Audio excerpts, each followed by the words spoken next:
Yeah, good morning. Eddie Richardson phoned me up. He said, "Listen, I've got a show at Harvey Social Club. Do you want to come down?" I said, "What for, Eddie?" He said, "No, just be a compare, just get in the ring and talk to people because I was well known around here, you know what I mean, Woolwich and all that, Blackheath, Lewisham, Brockley, all round them areas, yeah, Catford, Deptford. So just wanted me to get in the ring and talk." I said, "Yeah, I'll do that." I went down there. Harry Starbuck, I met Harry down there. Harry was fighting this, supposed to be fighting Lenny McLean, yeah. But Harry was there. He was all geared up, you know. I think he'd just been beat by Roy Shaw, but he wanted to fight Lenny. So anyway, Lenny never showed up at the top of the bill because Lenny would be the top of the bill with Harry Starbuck. You know, what I mean, Harry Starbuck's a very local man. That's his area, isn't it? All round here. So it's packed, really, really packed. I know you say it's a social club, but it was big, massive, yeah. And it was packed out. Everybody, I just like, I'll get in the ring, I'll chat, introduce people into the ring and this that. Anyway, and Lenny never showed up, and there was this guy. I've got to say black guy because he's a black guy. Yeah, this big black guy is massive, mate. He got to be what, I don't know, 18 and a half, 19 stone, big guy, 6'3", 6'4", but had long arms, mate. He had really long arms down to his knees, and he was there for a fight. The guy he was supposed to fight never showed up, so Lenny never showed up. So they asked Harry to fight if he'd want to fight this black guy. So Harry's gone, nah, nah, nah, I'm not into it. You know what I mean? He said, I've been waiting for Lenny now. Lenny's not showing up. I don't feel like I don't feel like having a fight. So because Harry Starbuck and Lenny McLean's top of the bill, uh, Eddie's come up to me and said, "Do me a favour with Terry Coombs." He said, "Do me a favour, mate. Would you fight tonight for me? Just, do me a favour. I look after you." I mean, listen, I don't really want to fight. I've just come down and do a bit of compare work. I've had a little drink. I don't drink a lot, but, a couple of lagers, So I said, well, I went, okay. I said, he said, look, Harry Starbucks don't want to fight this big black guy, and he said that, would you fight him? I said, so anyway, I said, yeah, wait, no problem. So as I'm waiting to see the doctor, this guy's massive. I thought, oh, what have I done? This guy's huge, yeah. I was big, I was a lump myself, yeah. So anyway, get in the ring. It's everyone's gone right and all that, and I'll get in the ring as Call for Cats, the record Call for Cats. That was given to me by Brian Cox, So anyway, I'm in the ring and everything's going really hunky dory. Put the gloves on and this, that, and the other. Bang bangs first round, and I get this geezer. His arms are massive, mate. It's so hard to get into, bobbing and weaving, down, up, down, throw punches, and it's so hard to get to this guy. And in the end, round one finished, yeah. And I went in the corner, and Jimmy said, "Look, fall in this geezer, and give him nutting or something. Do something right, you know what I mean?" He said, "The guy's like a big, big guy. You got to play dirty. This is unlicensed fighting. You got to play dirty with this guy, right? You got to try and make him fear you, yeah." I thought, this guy's a giant. He ain't gonna fear me, you know what I mean? But anyway, bobbing and weaving, jumped into the corner, pushed him into the corner. I pulled my gum shield out and I bit the whole of his earlobe right off. He screamed like a baby. He jumped out of the ring like a lunatic. He said, "You're mad," absolutely like proper Jamaican shouting at me, all the blood, clot, eyes, clot, everything, yeah. Get in the ring, get in the ring. Everybody now is going mad. Everybody's saying, "You're the governor, you're the governor." I'm the governor. It was slow down, and yeah, it was a fantastic fight for what it was, yeah. I fancy the geezer may have beat me because of his arms, his length of his arms. I couldn't get nowhere near him. That general had to get in near him, pushed him into the corner and went for it. Jimmy said, "This nut him, give him a few nuts, let him know what it is." He said, but when you bit his earlobe off, he said it was didn't cut the fish, you know what I mean? So I had a good session now. And Eddie Richardson come in, mate. He said, "Ray," he said, "that was fantastic, mate. Thanks very much." Yeah, bomb. He gave Jim a white few, but I wouldn't care. I didn't give a monkeys really. all I wanted to do was please Eddie Richardson, you know what I mean? Terry Coombs, Terry Shot. Eddie was so good to me, yeah. I mean, I was getting fights in the Catchwhistle Stratton. I was getting like really good fights, 2 fights, sometimes 2 fights, 3 fights a month, yeah. Do you know what I mean? And it was like, I know there was only bouncers, doorman, but I was still getting it. Eddie was giving me that chance, yeah, in Harvey Social Club as well. He was giving me the chance to fight to earn money. I know I wasn't earning a lot of money, maybe getting £300-400 a fight, yeah. But in them days, in the 80s, 1980s, 79, 80s, it was quite a lot of money, really. You know, and I loved the game. I loved it. I used to train so much. I used to go to the Beckett, drive to the Beckett, come home, you know, have a nice bit of food, have a little sleep, and then go for a big run, like 8, 9, 10 mile runs. You know what I mean? And with big pack on my back with sand, all round Blackheath and all that. You know. Yeah, I didn't care, mate. I was really into it. I loved my fighting game, and I was losing weight, but I was getting cut, man. I was getting really cut. I think when I was fighting in the death, I was about 18 stone, 17 and a half, 18 stone from 20 odd stone. When I fought Lenny, I think I was about 18 and a half stone when I fought Lenny, you know. Not Lenny, sorry, Brian Hall, yeah. Not Lenny, apologise, yeah. But when I was ready for Lenny, you know, I was always ready for Lenny. I mean, everybody said that me and Lenny should fight because I was up and coming. Lenny was up and coming. Lenny'd had a few fights.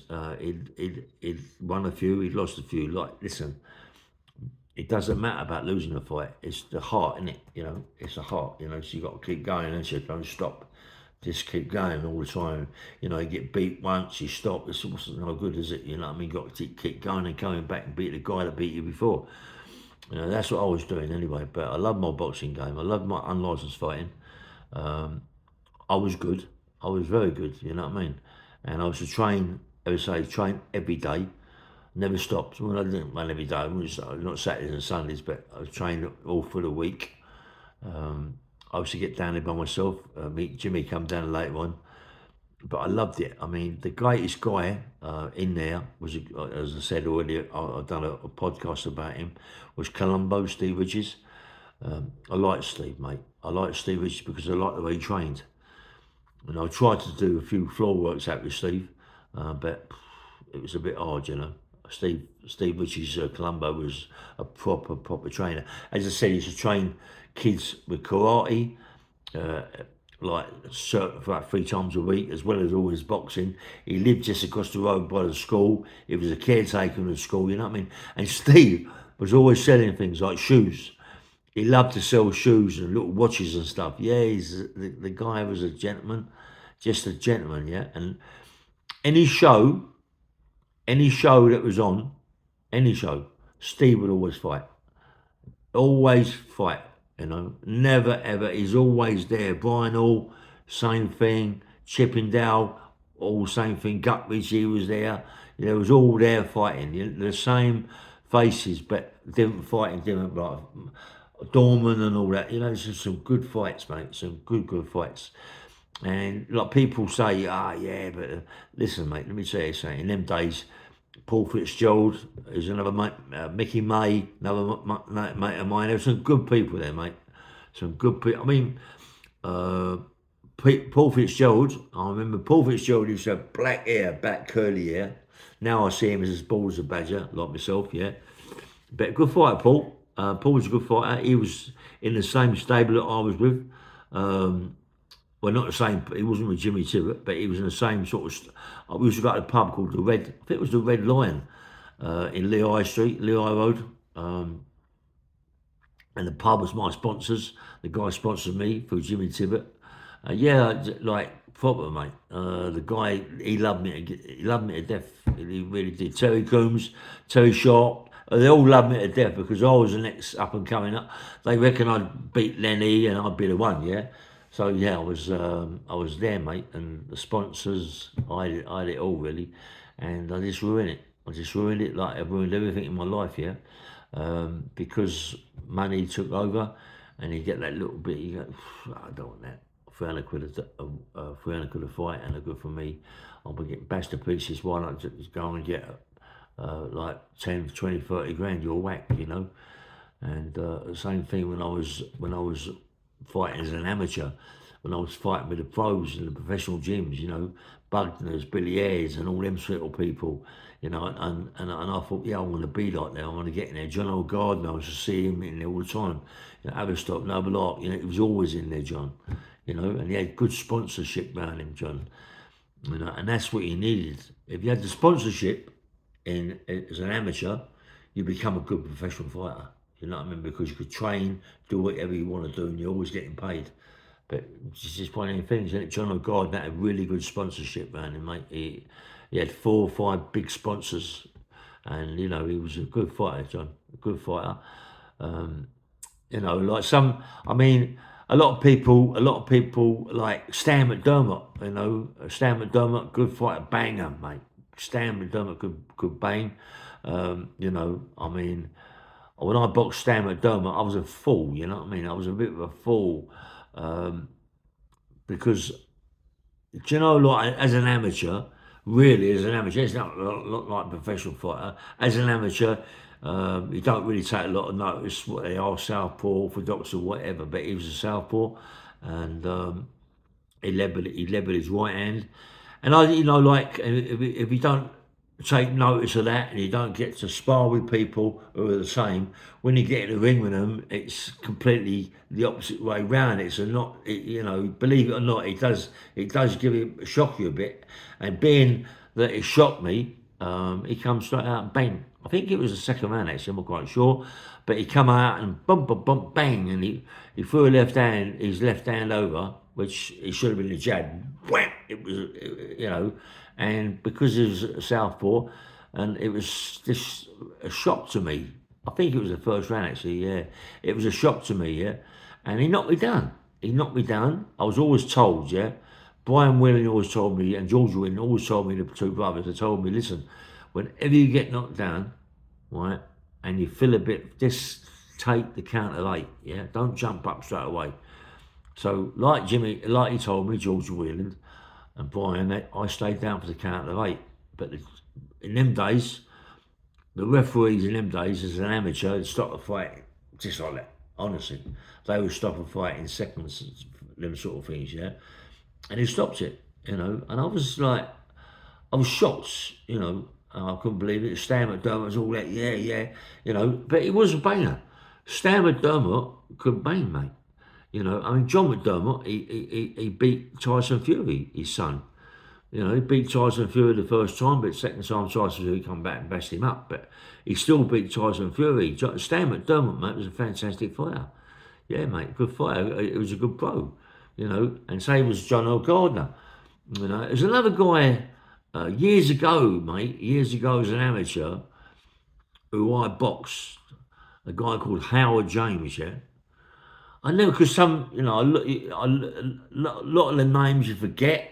But Howard James, I didn't fight many black guys as an amateur, fought 3 or 4. But Howard James, I always remember Howard James because bald head, fit man, fit and thick, really powerful, muscular, you know. And he was knocking everybody out. He was like everybody. He was stopping. He stopped me. He stopped me with a cut eye, but you know, it's in amateurs, you little cut, anything like stop, yeah. But Howard James, he was George Foreman's sparring partner, yeah, in America. He come over here under another name. He took a name called Howard James. Yeah, they found, and in the end, they found out that he was an ex-pro from America, George Foreman's sparring partner, and then they took it off him, yeah. Took the amateur ratings off him because of that, yeah. But Howard James, yeah, good fighter, mate. Freddie Mac, he had Freddie Mac in his corner. Freddie Mac come out to me after the fight, and he said, "You know what?" He said, "You've got a Floyd Patterson, peekaboo left hook. I had a really good left hook, but bang, jump over the top, and just down, bang over the top, peekaboo left hook, Floyd Patterson, yeah." Yeah, man. And Howard James, he bashed everybody up, mate.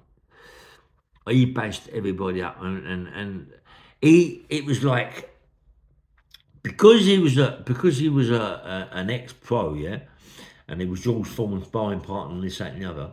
He had, I mean, they knew how to bandage his leg, and he bandaged his hand. With us, it was just not, you know, not all that good. Quick little bandage, but he knew how to bandage it up. I mean, he, done it all proper between the fingers, everything done proper, nice across the knuckles. And then when he hit me, I went, wow. Wow, man. It was like being hit by a stone, being hit by a stone. What? And I felt it come up on my eye, and I felt it, man. I felt, oh, it goes. My eye started swelling, and he bang again, and he split my eye open, yeah. Yeah, I had about 4 stitches in it. Yeah, but like Howard James. I'll never forget Freddie Mac loved me, mate. He loved me, Fred. He really did love me, mate. He thought that he said, I've never seen everybody fight a left hook like you threw a left hook. And he said, Howard James come back in the corner and said, that geezer can bang, mate. That geezer can bang. You know what I mean? And when you got, I know I let out a few quick secret things that I should have just do a quick podcast about. But I will do, there's one there that I'm going to keep, yeah? This guy was going to be the top. This guy that I boxed was going to be the top fighter. They reckon he'd gone to the top. I believe now he's a black cab driver, or is it Stan McDermott? Well, I know this guy, I think it is. He's a black cab driver. Massive, mate, 6'11". He was really a big fighter, mate. Anyway, this is Bang Bang Rail. Please press the like button and subscribe. Nice one.